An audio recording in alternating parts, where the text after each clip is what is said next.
নমস্কার বন্ধুরা, মাঠের খবর চ্যানেলে তোমাদেরকে স্বাগত জানাই। তো বন্ধুরা, এই চ্যানেলে যারা প্রথমবার এসেছো প্লিজ চ্যানেলটি সাবস্ক্রাইব করে আমাদের চ্যানেলের একজন সদস্য হয়ে যাও।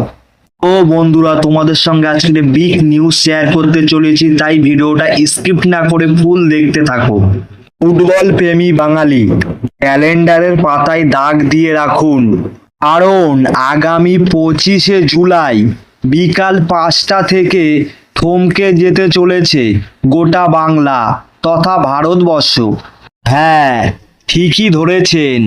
ডুরান্ড কাপের মরশুমের একদিকে মাঠ কাঁপাতে নামছে সবুজ maroon brigade, Mohun Bagan super giant, যাদের নামের সাথেই জড়িয়ে আছে ইতিহাস। আর ডুরান্ড কাপের ট্রফিটা ধরে রাখতে আর নিজেদের আধিপত্য বজায় রাখতে বাগান কিন্তু পুরোপুরি তৈরি।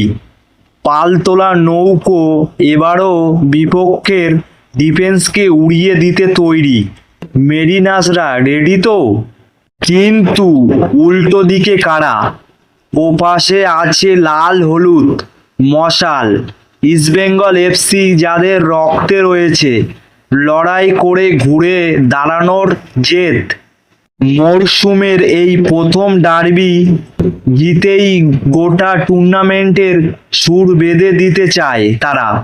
মশাল এবার এমনভাবে জ্বলবে যা প্রতিপক্ষের সব ছক ছারখার করে দিতে পারে। মশাল বাহিনীর গর্জন তোলার সময় কিন্তু এসে গেছে। এটা শুধু একটা ফুটবল ম্যাচ নয়, এটা 90 মিনিটের এক যুদ্ধ। ডুরান্ড কাপের এই প্রথম ম্যাচেই নির্ধারিত হয়ে যাবে কলকাতার রাজত্ব কার হাতে থাকবে।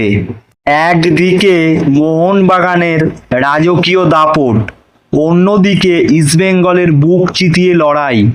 ঘড়িতে ঠিক বিকাল 5টা, টিভির পর্দা হোক বা স্টেডিয়ামের গ্যালারি, চোখ সরাবেন না, কারণ 25শে জুলাই ডুরান্ড কাপের এই প্রথম ডার্বি ম্যাচ ইতিহাস লিখতে চলেছে। আপনার দল তৈরি তো? জয় মোহনবাগান নাকি জয় ইস্টবেঙ্গল? কমেন্ট সেকশনে জানান আপনার প্রেডিকশন। দেখা হচ্ছে মাঠে।